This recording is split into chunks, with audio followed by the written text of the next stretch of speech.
এখন যখন তার স্ত্রী উপদেষ্টা হয়েছেন, তখন তিনি কুমিল্লার হোমনায় নির্বাচন করবার জন্য জনসংযোগ শুরু করেছেন।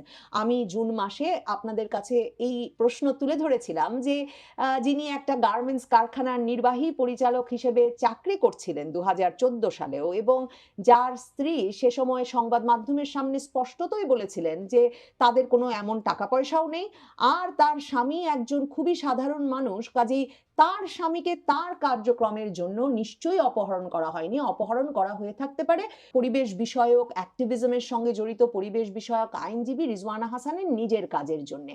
তো সে সময়ে আমার প্রশ্ন ছিল যে যেই ব্যক্তি ২০১৪ সালে তেমন টাকা পয়সা ছিল না, এখন তার সেই ব্যক্তি উপদেষ্টার স্বামী হয়ে ওঠা মাত্র কি করে এত বড় টাকা পয়সার মালিক হলেন যে বাংলাদেশের রাজনৈতিক বাস্তবতায় তিনি নির্বাচন করার কথা ভাবছেন কুমিল্লার হোমনায়।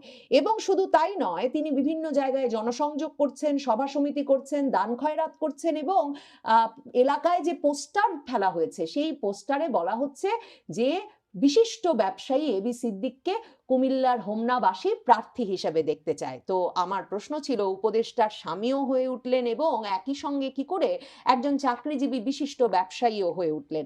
তখনও আমি আপনাদেরকে এই সন্দেহ এবং এই জল্পনা যে বাজারে আছে তা স্পষ্ট করে বলেছিলাম যে এবি সিদ্দিক যেহেতু নসরুল হামিদ বিপুর সঙ্গে রেসিডেন্সিয়াল মডেল স্কুলে একসঙ্গে পড়ালেখা করেছেন এবং সে সূত্রেই হামিদ ফ্যাশনসে চাকরি করতেন, অনেকেই আগস্টের পর থেকে, শেখ হাসিনা সরকারের পতনের পর থেকেই বলছিলেন যে এবি সিদ্দিক বা উপদেষ্টা রিজওয়ানা হাসানের স্বামী, তিনি আসলে নসরুল হামিদ বিপুর নানা সম্পদ, সারা ঢাকা শহরের বিভিন্ন জায়গায় থাকা, দেশের বিভিন্ন জায়গায় থাকা সম্পদগুলো বেচা কেনার একটা মধ্যস্থতা করছেন, এক রকমের মধ্যস্থতাকারী হিসেবে কাজ করছেন, এবং এই বেচা বিক্রির টাকা নসরুল হামিদ বিপুর কাছে বিদেশে পাচার হয়ে যাচ্ছে বলে তখনও কিন্তু সংবাদ মাধ্যমগুলো লিখছিল, কিন্তু কোনো প্রমাণ ছিল না হাতে যেই প্রমাণ থেকে সরাসরি এমন কথা বলা যায় যে নসরুল হামিদ বিপুর সম্পদ এখন রিজওয়ানা হাসানের স্বামীর মালিকানায় বা রিজওয়ানা হাসানের পরিবারের মালিকানায় আছে।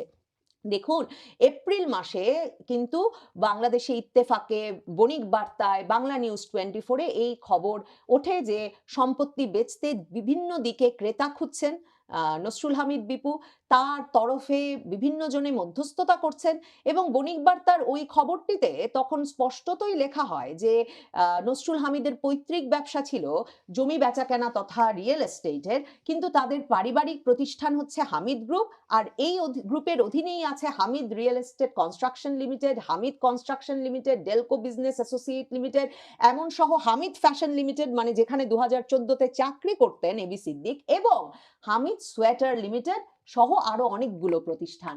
এখন অনুসন্ধানী সাংবাদিক জুলকারনাইন সায়ের তার সামাজিক যোগাযোগ মাধ্যমে দলিলপত্র সহ এই খবর প্রকাশ করেছেন যে হামিদ সোয়েটার লিমিটেড, এই কারখানাটি, এই কোম্পানিটি এখন বিপু এবং তার পরিবারের মালিকানাধীন থেকে চলে এসেছে উপদেষ্টা রিজওয়ানা হাসানের স্বামী আবু বকর সিদ্দিকী এবং উপদেষ্টা রিজওয়ানা হাসানের পুত্র আহমেদ জারির সিদ্দিকীর নামে। রীতিমতো তাদের নামে যে এই হামিদ সোয়েটার লিমিটেড কোম্পানিটি নিবন্ধিত, সেই কাগজ পেয়েছেন জুলকারনাইন সায়ের, এবং তিনি বলছেন যে নথিপত্র অনুযায়ী, এখন ডেইলি সানও সেই খবরটি দিচ্ছে, তারা বলছে নথিপত্র অনুযায়ী বিপু ২০১২ সাল পর্যন্ত কোম্পানিটির শেয়ার হোল্ডার ছিলেন, আর তার ভাই এন্তেখাবুল হামিদ ও ছেলে জারিফ হামিদ ২০২১ পর্যন্ত মালিকানায় ছিলেন। পরে সব শেয়ার সিদ্দিক পরিবারকে হস্তান্তর করা হয়। হামিদ গ্রুপের আভ্যন্তরীণ সূত্রগুলো বলছে এই মালিকানা হস্তান্তর ছিল মূলত কাগজে কলমে। তাদের দাবি কোম্পানির কার্যক্রমে এখনো বিপুর পরিবারেরই নিয়ন্ত্রণ রয়েছে। মানে আমি যেটা বুঝতে পারছি না, ২০১৪ সালে একটি এনজিওর প্রধান নির্বাহী বেলার প্রধান নির্বাহী রিজওয়ানা হাসান নিজে সংবাদ মাধ্যমের সামনে বললেন যে এমনকি অপহরণকারীরা অপহরণ করে নিয়ে যাবে এমন কোনো সম্পদ বা টাকা পয়সাও তাদের নেই। ২০২১ সালে দেখা যাচ্ছে যে বিরাট ধনবান নসরুল হামিদের পরিবারের কাছ থেকে ২০২১ সালে রিজওয়ানা হাসানের পরিবার, মানে তার স্বামী এবং পুত্র, একটি সোয়েটার কোম্পানি কিনে নিচ্ছে। ঠিক কিসের বিনিময়ে এই সোয়েটার কোম্পানির হস্তান্তরের ঘটনা ঘটলো? নসরুল হামিদ বিপুই বা এত এত সম্পদ থেকে একটা সোয়েটার কোম্পানি কেন রিজওয়ানা হাসানের পরিবারকে দিয়ে দেওয়ার প্রয়োজন বোধ করলেন? সেটা কি এই কারণে যে যে কোনো রকম ক্ষমতার পালা বদলে যে রিজওয়ানা হাসান, যার বাবা মুসলিম লীগের এমপি ছিলেন ৭০-এর আগে পর্যন্ত, এবং তারপর বঙ্গবন্ধুর মৃত্যুর পর জিয়ার শাসনামলে তিনি কিন্তু ৭৯ সালেও সংসদ সদস্য নির্বাচিত হন এবং তিনি মন্ত্রী হন জিয়ার আমলেও। মানে এরকম একটি পারিবারিক ব্যাকগ্রাউন্ডের কথা মাথায় রেখেই কি নসরুল হামিদ বিপু তার সয় সম্পত্তিকে নিরাপদ করতে রিজওয়ানা হাসানের পরিবারকে বেছে নিলেন, যে তারা যে কোনো ক্ষমতার পালা বদলে কিছু ঘটে গেলেই তার সয় সম্পত্তি দেখবেন আর তার বিনিময়ে এই সোয়েটার কোম্পানি, কারণ এতগুলো কোম্পানি রাখতে পারলেন বিপু এবং তার পরিবার, কিন্তু সোয়েটার কোম্পানিটি তিনি দিয়ে দিলেন রিজওয়ানা হাসানের স্বামী আর পুত্রের নামে। দেখুন, এই যে যেই তথ্যগুলো বেরিয়ে এসেছে সেখানে পরিষ্কার বলা হচ্ছে যে বিজেএমই ও অন্যান্য ব্যবসায়িক ডিরেক্টরিতে, হামিদ গ্রুপের সূত্রই কিন্তু এই খবরটা দিচ্ছে, যে বিজেএমই ও অন্যান্য ব্যবসায়িক ডিরেক্টরিতে এখনো এন্তেখাবুল হামিদকে এই হামিদ সোয়েটার্সের ব্যবস্থাপনা পরিচালক হিসেবে অভিহিত করা হয়। এন্তেখাবুল হামিদ হচ্ছে নসরুল হামিদের ভাই। এমনকি ৫ই আগস্ট ২০২৪-এর আগ পর্যন্ত হামিদ গ্রুপের নিজস্ব ওয়েবসাইটেও এই সোয়েটার কোম্পানিটিকে গ্রুপের অংশ হিসেবে দেখানো হয়েছে। আমি আপনাদের মাত্র দেখালাম যে মনিক বার্তা এমনকি এপ্রিল মাসেও হামিদ সোয়েটার হামিদ গ্রুপের অধীনের একটি প্রতিষ্ঠান বলেই কিন্তু তাদের খবরে লিখছে। তো এই তথ্য এমন একটা সময়ে এসেছে বলে ডেইলি সান তার সংবাদটিতে শেষ করছে, যেখানে বলা হচ্ছে যে নতুন কিছু সরকারের প্রতিবেদনে এখন দাবি করা হচ্ছে যে আওয়ামী লীগ সরকারের আমলের প্রতিমন্ত্রী বিপু অন্তত ১৬টি দেশে সম্পদ গড়ে তুলেছেন।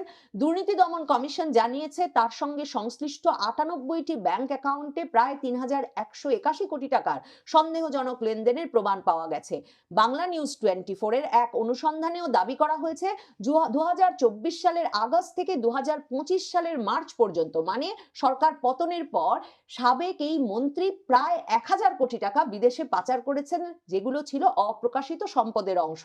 এবং ইন্টারেস্টিং হচ্ছে, বাংলা নিউজ 24, বণিক বার্তা সহ, ইত্তেফাক সহ বিভিন্ন সংবাদ মাধ্যম কিন্তু ক্রমাগত এই খবর লিখে গেছে ২০২৪-এর ৫ই আগস্টের পর থেকে, যে কোন শক্তি বা কোন প্রোটেকশনে, কোন সুরক্ষায় নসরুল হামিদ বিপু বিগত সরকারের, মানে এমন পতিত সরকারের এমন একটি কেন্দ্রীয় মুখ হওয়া সত্ত্বেও তার যে সয় সম্পত্তি সেসব বিক্রিতে কোনো অসুবিধা হচ্ছে না, এবং এসব বিক্রির পর সেই টাকা হুন্ডির মাধ্যমে বিদেশেও চলে যাচ্ছে। অথচ সংবাদ মাধ্যমের সেসব খবরেও কিন্তু উপদেষ্টা পরিষদের মধ্যে খুব কোনো চাঞ্চল্য দেখা যায় নাই। দেখেন, তারা যখন সাইফুজ্জামান চৌধুরীর সম্পদ খুঁজে বেড়াচ্ছেন পৃথিবীর বিভিন্ন দেশে, ওই যে যার অনেক অনেক ফ্ল্যাট আছে, তো সেই ব্যক্তির সম্পদ লন্ডনে খুঁজছেন, দুবাইয়ে খুঁজছেন, নানা দেশে খুঁজে বেড়াচ্ছেন, তখন নাকের ডগায় একেবারে বনানীতে, বসুন্ধরায় জমি বিক্রি করছেন, গুলশানে জমি বিক্রির চেষ্টা করছেন নসরুল হামিদ বিপু। অথচ এসব নিয়ে কোনো মানে নড়চড় হতে বা কোনো বিশেষ উদ্যোগী হতে দেখা যায়নি এই অন্তর্বর্তীকালীন সরকারকে। এর কারণ কি এই, যে এই সরকারের অত্যন্ত সক্রিয় উপদেষ্টা, ক্ষমতাবান প্রভাবশালী উপদেষ্টা রিজওয়ানা হাসানের স্বামী আর পুত্র মিলে নসরুল হামিদ বিপুর সয় সম্পত্তি রক্ষা করছেন আর তার বেচা বিক্রি করছেন। দেখুন, জুন মাসে এই খবরটি বাংলা নিউজ 24 লেখে যে রাজধানীর গুলশান ক্লাবের পাশে একটা বড় প্লট পড়ে আছে ২০০ কোটি টাকা দামের নসরুল হামিদ বিপুর। তিনি ৩ মাস ধরে জায়গাটা বিক্রির চেষ্টা করছেন। তার মানে তার বিক্রি বাটার চেষ্টা কিন্তু আগস্টের পর থেকে শেষ হয়নি। এছাড়া রাজধানীর মাদানী এভিনিউর ১০০ ফুট রাস্তার পাশেও নসরুল হামিদের ৫ বিঘা জমি রয়েছে। এইগুলো যার দাম প্রায় ২০০ কোটি টাকা। এসব বেচা বিক্রির চেষ্টায় ক্রেতা পাচ্ছেন না বটে নসরুল হামিদ বিপু, কিন্তু তিনি গুলশান, বনানী, নিকেতন এলাকার একাধিক ছোট ফ্ল্যাট ও বাড়ি, এরই মধ্যে ছোট প্লট ও বাড়ি এরই মধ্যে বিক্রি করে দিয়েছেন এবং সেই বিক্রির টাকার অংশ হুন্ডির মাধ্যমে বিদেশে নিয়ে গেছেন। এই বাংলা নিউজ 24 এর জুন মাসের খবরটাতেও কিন্তু হামিদ সোয়েটার লিমিটেডকেও নসরুল হামিদ বিপুর মালিকানাধীন বলেই উল্লেখ করা হয়। এখন অন্তর্বর্তীকালীন সরকারের প্রভাবশালী উপদেষ্টা রিজওয়ানা হাসানের সম্ভবত খুব গুরুত্বপূর্ণ এটা জানান দেওয়া যে সত্যি কিভাবে, কিসের বিনিময়ে, কোন প্রক্রিয়ায় কেন 2021 সালেই তাদের মধ্যে এই সম্পদ হস্তান্তরের ঘটনা ঘটলো? 2014 সালে তারা সাধারণ চাকরিজীবী ছিলেন, 2021 সালে তারা গার্মেন্টস কারখানায় বিনিয়োগের মতো অর্থবিত্তশালী কি করে হয়ে উঠলেন? আর সেই হামিদ সোয়েটার লিমিটেড যদি তাদের নামেই থাকবে, তাহলে কেন বিজিএমইএ সহ সকল ওয়েবসাইটে, এমনকি হামিদ গ্রুপের ওয়েবসাইটে হামিদ সোয়েটার লিমিটেডের মালিক হিসেবে এখনো নসরুল হামিদ বিপু এবং তার পুত্রের নামই বলা হচ্ছে, আর ব্যবস্থাপনা পরিচালক হিসেবে দেখানো হচ্ছে নসরুল হামিদ বিপুর ভাই এন্তেখাবুল হামিদকে। রিজওয়ানা হাসানের জন্য এই উত্তর দেওয়া জরুরি যে নসরুল হামিদ বিপুর এই সম্পদ কি করে নথিবদ্ধ হলো, দলিলভুক্ত হলো তার স্বামী এবং তার পুত্রের নামে। 2014 সালে এই এবি সিদ্দিক হামিদ ফ্যাশনস লিমিটেডের প্রধান নির্বাহী থাকা অবস্থাতেই কিন্তু ঢাকা নারায়ণগঞ্জ মহাসড়ক থেকে অপহৃত হয়েছিলেন বলে তার স্ত্রী তখন অভিযোগ করেছিলেন, এবং তারা তখন বলেছিলেন যেই বর্ণনা দিয়েছিলেন অপহরণের, সেই বর্ণনাকে তখন 2012 সালে ইলিয়াস আলী যেভাবে অপহৃত হয়েছেন তার সঙ্গে মেলানো হয়েছিল। তখন বলা হয়েছিল যে ইলিয়াস আলীকে যেমন হঠাৎ করে একটি জিপ পেছন থেকে ধাক্কা দিয়ে গাড়িটিকে থামিয়ে তার চালক গাড়ি থেকে বের হয়ে আসার পর অপহরণ করে নিয়ে যাওয়া হয়, ঠিক তেমনি একই ঘটনা ঘটেছিল ঢাকা নারায়ণগঞ্জ মহাসড়কে এবি সিদ্দিকের সঙ্গে। একটা মাইক্রোবাস পেছন থেকে ধাক্কা দেয়, তার গাড়ি থামিয়ে গাড়ি চালক গাড়ি থেকে বেরিয়ে এলে এবি সিদ্দিককে উঠিয়ে নিয়ে যাওয়া হয়। রিজওয়ানা হাসান তখন একদিকে যেমন বলেছিলেন যে নারায়ণগঞ্জে যেসব টর্চার সেল আছে সেসব জায়গায় খুঁজলে তার স্বামীকে পাওয়া যাবে, ঠিক তেমনি তার স্বামীকে 35 ঘন্টা পর অক্ষত অবস্থায় পাওয়ার পর তিনি সরাসরি ধন্যবাদ দিয়েছিলেন তৎকালীন প্রধানমন্ত্রী শেখ হাসিনাকে, যে তার তৎপরতাতেই নাকি তিনি তার স্বামীকে ফেরত পেয়েছেন। কিন্তু এরপর রিজওয়ানা হাসান বা তার স্বামী কখনো যেমন এই গুমকাণ্ড অপহরণ কাণ্ড নিয়ে কথা বলেননি, এখনো অনেকেই প্রশ্ন তুলছেন, যে প্রশ্ন আমিও জুন মাসেও তুলেছি, যে এখনো এমনকি গুম কমিশনের সামনে, যে গুম কমিশন রিজওয়ানা হাসানরা নিজেরাই গঠন করেছেন তাদের অন্তর্বর্তীকালীন সরকারের উদ্যোগ হিসেবে, সেই গুম কমিশনের সামনে গিয়েও এই উপদেষ্টার স্বামী তার অভিজ্ঞতার কথা, যার ভেতর দিয়ে তিনি গিয়েছিলেন, সেই দুর্দশার কথা তিনি তুলে ধরেননি।